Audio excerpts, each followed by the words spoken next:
अस्सलामुअलैकुम फ्रेंड्स, मैं आपको वेलकम करता हूँ MGT 411 मनी एंड बैंकिंग के लेक्चर नंबर 33 में। लेक्चर नंबर 33 का मेन टाइटल है द मॉनेटरी बेस। आइए अपने लेक्चर को हम स्टार्ट करते हैं। सबसे पहले हम सिंपल डेफिनेशंस देखेंगे जिसके साथ मैंने easy example, practical example relate किए हैं, ताकि आप क्या कर सकें कि इन कॉन्सेप्ट को रियल लाइफ से रिलेट कर सकें, रियल लाइफ एग्जाम्पल्स से, और आप अपने कॉन्सेप्ट क्लियर कर सकें। तो हमारे लेक्चर का मेन टाइटल है द मॉनेटरी बेस। इसको हम हाई पावर्ड मनी भी कह सकते हैं। सबसे पहले हम मॉनेटरी बेस की डेफिनेशन देख लेते हैं।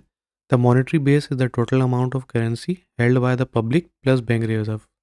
मॉनेटरी बेस उस टोटल अमाउंट ऑफ करेंसी को कहते हैं जो कि पब्लिक के पास होती है या तो बैंक रिजर्व्स में होती है। अच्छा, बैंक रिजर्व्स से मुराद जो बैंकों के पास पैसा पड़ा हुआ होता है उसको हम रिजर्व्स कह रहे हैं। या स्टेट बैंक आप सुनते होंगे कि हमारे रिजर्व्स जो हैं वो इतने रह गए, हमारे रिजर्व्स इतने रह गए। पिछले दिनों जब अल्लाह ना करे ऐसी न्यूज़ चल रही थी कि पाकिस्तान शायद डिफ़ॉल्ट कर जाएगा, तो ये रिजर्व्स की बहुत बात हो रही थी। फॉर्मूला देख लेते हैं। Monetary base is equal to currency plus bank reserve. ठीक है, तो जो इसका फॉर्मूला होता है मॉनेटरी बेस का, वो करेंसी होता है और प्लस उसमें हम बैंक रिजर्व्स करते हैं। इसको लेके अभी आप परेशान मत होइएगा, जब हम लेक्चर में आगे बढ़ेंगे तो हम इस पर मज़ीद डिस्कस करेंगे। एग्जाम्पल यहाँ पे देखते हैं, like water in a tank that supplies the whole building. यानी कि आप अगर एज्यूम कर लें कि आप किसी फ्लैट में रहते हैं या किसी बिल्डिंग में रहते हैं जिसका एक वाटर टैंक है और वो पूरी बिल्डिंग को जो है वो पानी सप्लाई करता है। इसी तरीके से जो हमारी सपोर्ट होती है इंटायर मनी सप्लाई की, वो वाटर टैंक की आप एग्जांपल ले लें। इसी तरीके से करेंसी और बैंक रिजर्व जो है उस वाटर टैंक की तरह हैं जो पूरी इकोनॉमी को जो है वो मनी सप्लाई करते हैं। करेंसी क्या होती है? Notes and coin held by the people outside the bank.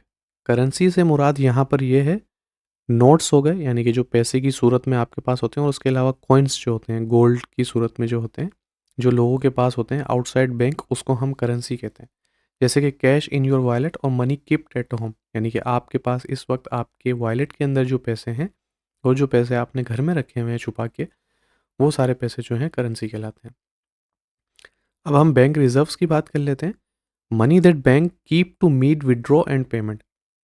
वो पैसा जो बैंक अपने पास रखता है कि जब आपका जब बैंक में अकाउंट है और आप जाके जब सारे पैसे निकालें तो आपकी पेमेंट की जा सके, ठीक है, उसको बैंक रिजर्व कहते हैं। बैंक रिजर्व का जो फॉर्मूला होता है vault cash plus deposit at central bank. ठीक है, वॉल्ट कैश से मुराद ये है कि आपका किसी ABC अकाउंट बैंक में अकाउंट है, ठीक है, उसका जो वॉल्ट है उसके अंदर जो पैसे हैं, उसके अलावा उसने जो पैसे डिपॉजिट किए हैं सेंट्रल बैंक के अंदर, ठीक है, ये बैंक रिजर्व कहलाते हैं।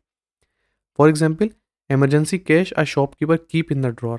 जैसे एग्जाम्पल के तौर पर एक जो है दुकानदार जो है, या पुराने ज़माने में हमारी नानी दादियाँ जो होती थी, वो दुपट्टे में जो पैसे छुपा के रखती थी, ठीक है, तो वो इसकी बात यहाँ पर हो रही है कि वो इमरजेंसी कैश होता था। वॉल्ट कैश की बात कर लेते हैं। Physical cash kept inside bank branches, यानी कि बैंक ब्रांचेस के अंदर जो फिजिकल कैश पड़ा हुआ होता है, इसको हम वॉल्ट कैशेस कहते हैं। या फिर आप ये कह सकते हैं एग्जाम्पल के तौर पे, कैश जो है वो बैंक की तिजोरी के अंदर जो पड़ा हुआ होता है। Deposits at central bank, money that commercial bank keep in their account at the central bank.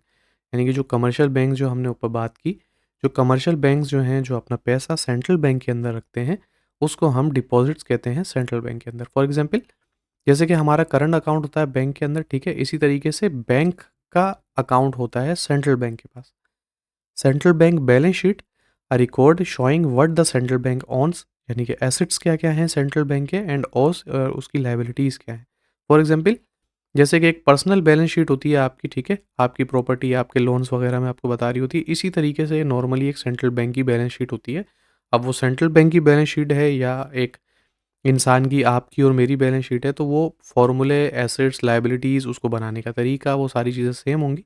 आपने परेशान नहीं होना कि ये सेंट्रल बैंक की बैलेंस शीट किस बला का नाम है। ओपन मार्केट ऑपरेशंस, जिसको हम OMO भी कहते हैं, उसकी बात कर लेते हैं। बाइंग और selling government bond by the central bank, यानी कि जो सेंट्रल बैंक है वो खरीदता है और बेचता है गवर्नमेंट के बॉन्ड को, इसको हम ओपन मार्केट ऑपरेशंस कहते हैं।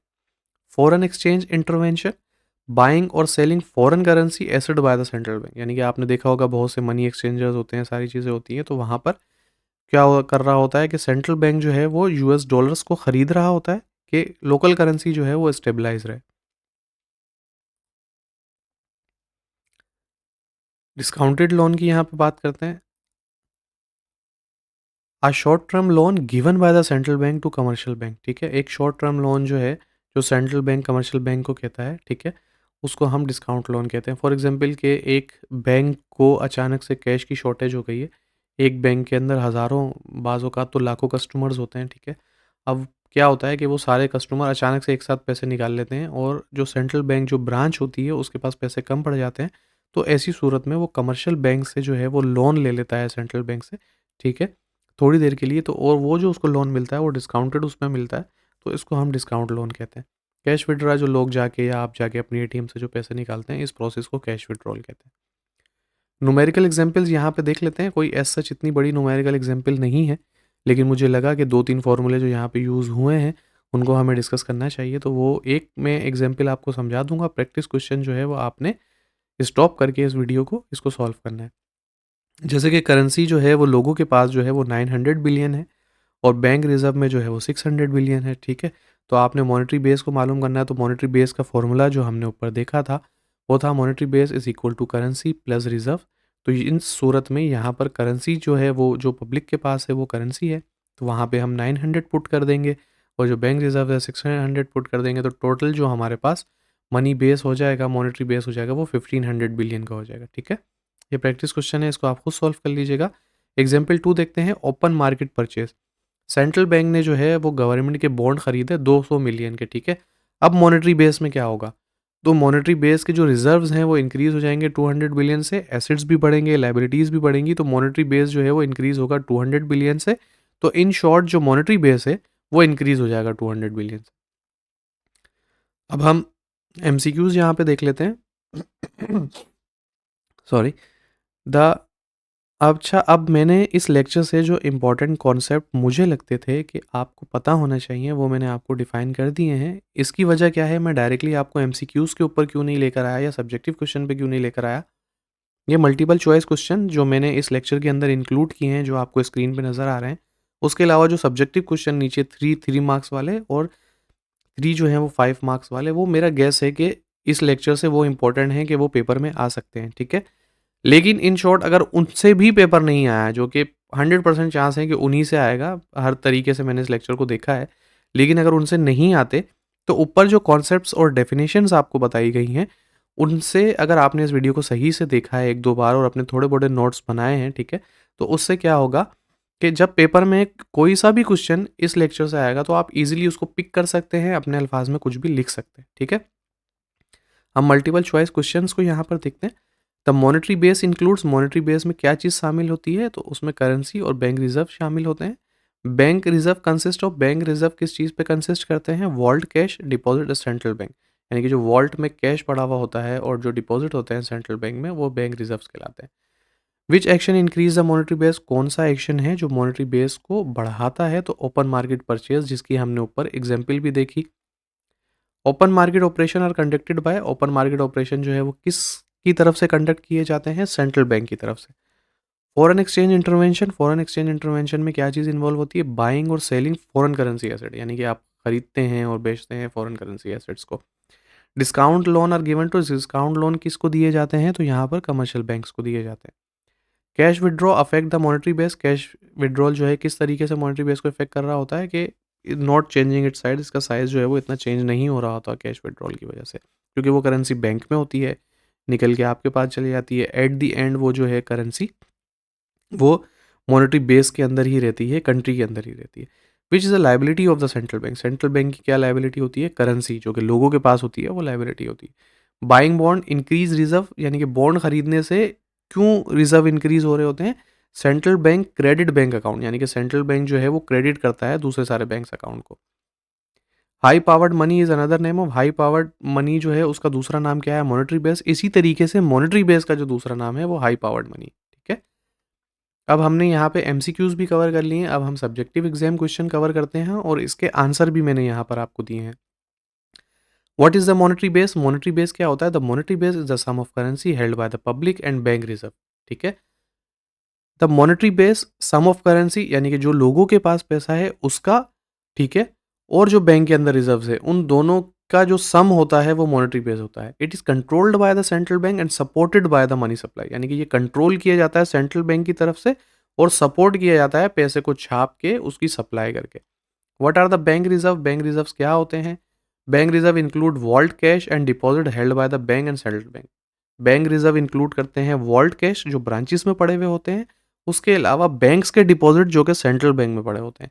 ये हेल्प करते हैं बैंक को कि विड्रॉल से मीट कर सकें, और आप जो ऑनलाइन अपने ईजी पैसा से या अपनी बैंकिंग ऐप से अपनी फीसिस भरते हैं, दूसरी चीज़ें करते हैं, जो पेमेंट्स आप करते हैं, ठीक है, उनको ये मीट कर सकें।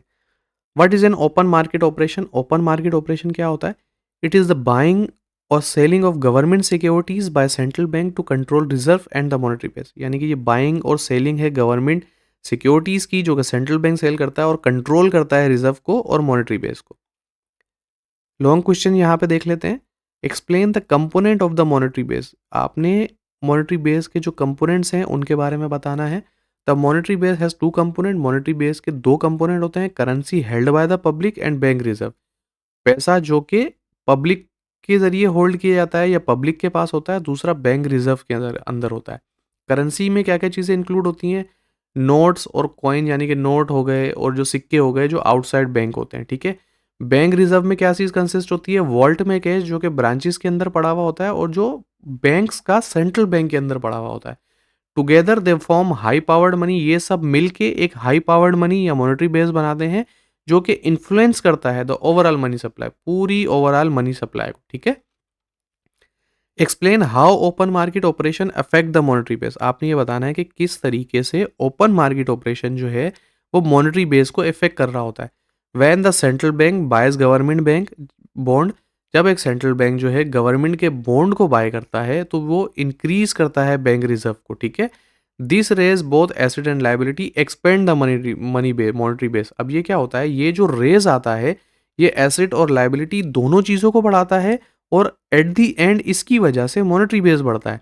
और जब वो बॉन्ड को सेल करता है रिजर्व जो है वो कम होते हैं और मॉनेटरी बेस जो है वो सुकड़ता है, कम होता है, ठीक है। Why do cash withdrawal not changing the size of the monetary base? Cash withdrawal की वजह से मॉनेटरी बेस का साइज क्यों चेंज नहीं होता? ठीक है, आपने पैसे निकाल लिए, अब मॉनेटरी बेस का साइज कम होना चाहिए ना। तो इसमें यह बताया जा रहा है cash withdraw only shift money from bank reserve to currency, ठीक है। अब हमने जो मॉनेटरी बेस का फॉर्मूला देखा था उसके अंदर दो चीजें थी। एक क्या था कि monetary base is equal to currency plus bank reserve, ठीक है। तो बैंक रिजर्व में पैसा पड़ा हुआ था वो सिर्फ शिफ्ट होके करेंसी में आ गया और एट द एंड फॉर्मूले में वो दोनों प्लस होके ही आएंगे सिंस बोथ पार्ट आर।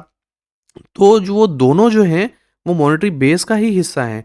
इस वजह से जो टोटल साइज है वो अनचेंज रहेगा, ठीक है। आप 2+2 करें या 4+2 करें, ठीक है।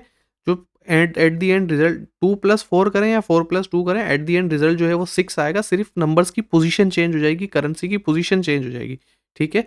तो इस वजह से जो है वो मॉनेटरी बेस का साइज चेंज नहीं होता विड्रॉल की वजह से, ठीक है।